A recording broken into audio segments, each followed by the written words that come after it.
Hello everyone and welcome back to my Warhammer 40k guides. I am Brady and it's finally that time. I've been asked multiple times if I was going to make this video and yes I am. Let's talk about the top 10 Warhammer 40k armies of 2017. I placed each army in this list based off of how many times that army has placed in the top 3 of an ITC Major or GT. The armies that had more placings are higher up on the list, so let's not waste any more time since I know a lot of you have been waiting patiently for this, and let's get into the top 10 armies of 2017. Number 10, Grey Knights. The Grey Knights come in at number 10, which makes me very happy to see them on this list since I play the army. The lists that were used heavily focused on Grandmaster Nemesis Dread Knight spam, with Astro Militarum allies to add in some more bodies for objectives and to farm up some command points to spend on the Dread Knights. Some lists did, however, use some strike squads on top of the Dread Knights for more alpha strike potential. So it's not a pure Grey Knight army, but like most armies in this list, almost all of the armies that topped had at least one ally or soup detachment to go alongside their main force. It's extremely rare to see mono-faction armies in competitive Warhammer 40k, but I am perfectly fine with this. It keeps things interesting and open. With how popular Chaos and especially Demons and the Primarchs are, Grey Knights are a great counter since their version of Smite does an auto 3 mortal wounds to anything that has the Demon keyword, which means they can literally smite a bunch of wounds off of the Primarchs and pretty much kill them just through Psychic Phase. Overall, I think this army works because it counters the Demon Primarchs extremely well, and the Primarchs just happen to be very popular right now, or at least at the end of 2017, which puts this army into the 10th spot on this list. Number 9, Death Guard. It doesn't surprise me that Death Guard made it into this list. With how much Games Workshop has been pushing the new Nurgle stuff, it was only a matter of time before the good players picked up the army and gave it a go.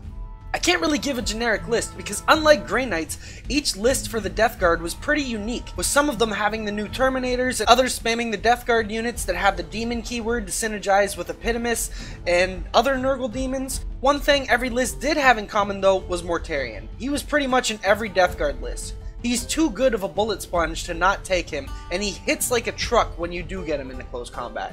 Games Workshop really did a great job with the army, and I'm glad they were able to make it into the top 10. Number 8, Sisters of Battle.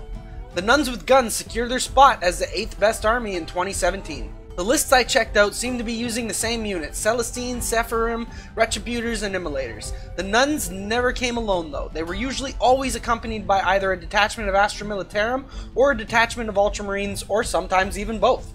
Like I mentioned earlier, almost all of these lists that placed in the top 3 of these events have at least one allied detachment. The Sisters units in the army are extremely fast, especially when they use their Act of Faith, which basically allows a unit to move twice. And with Celestine being as strong as she is, and almost an auto-include in most armies, it makes sense that her actual faction is pretty decent.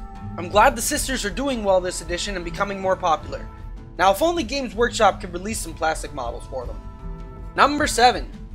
Tyranids. Like I assumed a while ago, Tyranids are going to be a force to reckon with in 8th edition. With or without Genestealer allies, the army does extremely well and is probably the fastest close combat army in the game, easily getting off turn 1 charges. Genestealers and a Swarm Lord seem to be the bread and butter of the army. Throw in a couple of Flyrants and some Exocrines, and you got yourself a pretty devastating army. Those aren't the only units they use, because there are actually a lot of good units in the Codex, and for the most part, none of these lists are copy and paste of each other. So far in 8th, every top 3 list has been pretty unique from each other, aside from a couple of armies. Sure, there are some staple units or auto-includes, but for the most part, everything else in the list has been unique, which is amazing about 8th edition. Overall, Nids are pretty strong, and I'm glad they secured a spot on this list, since most of their units were so bad for so long in 7th edition. Number 6, Tau Empire. Please, Games Workshop, fix the fish people. I'm tired of seeing nothing but commanders and drones in every Tau list. I've been saying this since my first top 10 video back in September, and for the most part, Games Workshop has been great at addressing all of the issues that have come up over the course of 8th edition, but commander spam is the one thing that they have failed to address. I'm not complaining because the army isn't broken or overpowered, it's just super boring. I mentioned earlier that every army list has been unique and 8th is feeling great because of it. Well, Tau is one of those exceptions. Every list that is topped was spamming commanders and drones. Hopefully Tau gets their codex soon, and hopefully Games Workshop fixes the issues that the rest of the units have in the army. Number 5, Orcs. I say this in every top 10 video, but damn am I glad that Orcs are in the top 5 armies. They have been a fan favorite for so long, but were often looked at as the comic relief of 40k because their rules were always extremely silly and random, and for the longest time, Orcs were regarded as the worst army in the game. It's great to see that they are in the top 5 armies of 2017, and they didn't even need a codex to do it. Wait till they get their codex, and when they do, I assume they will either keep their place or move up into the top 4 or even top 3 armies of Warhammer 40k. Kind of like Tau, Orcs suffer from the same take these units or lose strategy. But the thing is those lists are fluffy Orc lists. It's basically nothing but boys. The lists I've seen spammed boys and storm boys so they can just charge everything in existence. If they don't kill it, they will hold it in combat forever. It's essentially just a giant tar pit army. This doesn't mean they won't kill stuff, because I'm sure they will. They'll kill a lot. I'm just saying this is hands down the best army for tying up enemy units in close combat because of the way their morale works, which is why you spam so many boys in the first place, so that they can work off of each other with their morale. Even though it's very one-dimensional, I'm just glad Orcs are doing good, and I'm glad they found their spot on this list at 5th place. Number 4, Ultramarines. Bobby G and friends end this year as the 4th best army in competitive Warhammer 40k. There were tons of iterations of the most optimal Ultramarine list since the Codex came out. First starting with the Storm Raven spam, then the Razorback spam, then the Devastator spam, but there's always one constant throughout every list, and that is Rabute Gilliman, or better known as Bobby G. Bobby G's reroll aura is probably the strongest aura in the entire game, and it makes Ultramarines a clear cut above the rest of the other Astartes. Ultramarines usually come alongside Astra Militarum or Adeptus Ministorum allies, but more often than not it would be Guard allies. Overall, there isn't much else to say about the Ultra Smurfs other than Bobby G really makes the army. Without him, there wouldn't be any Adeptus Astartes armies in the top 10 armies of 2017. Now let's get into the top 3 armies of 2017. Number 3, Inari. Even after the nerf, Inari still seems to be doing okay, but it was mainly their pre-nerf status that got them the majority of their placings in 2017. Like I expected, there are a lot more Craft World top 3 placings after the nerf, but some people stayed true to the army and stuck with Inari. I personally think Craft Worlds are much better now, and they are topping events again, just not enough yet to make this list. So I think in the future we will again see a drop in Inari dedicated armies, and instead we will see more Craft World armies with a single Inari detachment in the future.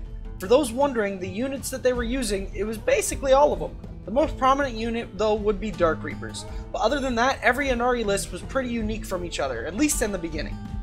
Number 2, Astro Militarum. Guard have kept their place as either number 1 or number 2 since the beginning of 8th edition.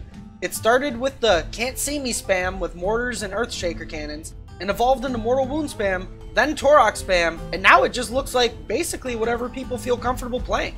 Celestine and usually a unit of Sephirim always accompany the Guard, and sometimes Ultramarine allies or even just Bobby G himself.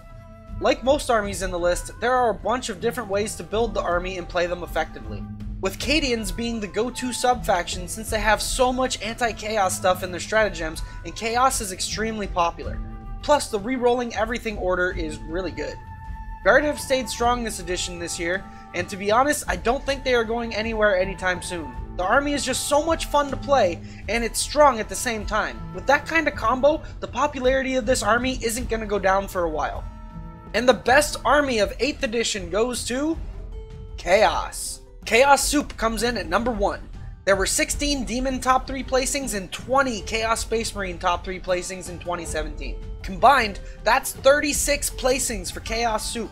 The reason I combine these two armies is because if you look at every single list that these Demons and Chaos Space Marine players are using, they combine each other in the list, so it's only fair to put them together.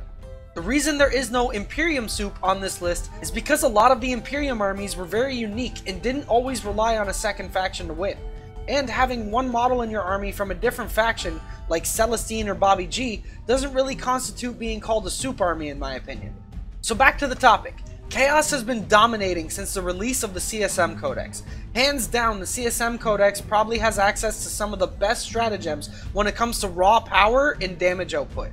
The army started as Magnus with some Tzeentch demons and some Malefic Lords, all spamming Smite and smiting the opponents off the table. Demons were then nerfed and it changed to Magnus with some demons for objective holding and some Alpha Legion gunlines.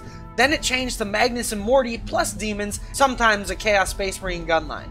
There was a lot that changed over the course of 2017 for the Army, but even after repeated nerfs, the Army found new ways to stay on top. I remember when people were asking me if I thought Chaos would still be good after the Malefic Lord nerf, and I replied I thought they'd still be great because they still have access to so many good units just like most armies. I don't think I've ever seen two of the same lists in the top 3s. Some of them were similar, very similar, but not the exact same, which is great. More variety makes the game healthier and more fun in my opinion. Well anyways, that's going to be it for this video. Sorry it took almost a full month into 2018 before I released this video, but I was waiting on my source to update the information. Also, I was debating if I wait until after the LVO to make the list, since technically the LVO is the ending of the 2017. But I figured I'd make a separate video covering the LVO, which will be coming next week. If you liked the video, don't forget to hit the like button and subscribe if you haven't already for more Warhammer 40k content. And if you really like the channel and want to help support it, you can do so by becoming a patron. A pledge of $4 gets you into the Almost Pro Gaming Discord channel, where you can talk to either myself or other Almost Pro gamers and learn about upcoming stuff, get tips on list building, get your lists critiqued, and just for good fun conversations about competitive 40k. Well anyways, thanks for watching guys, and I will see you in the next video. Happy wargaming!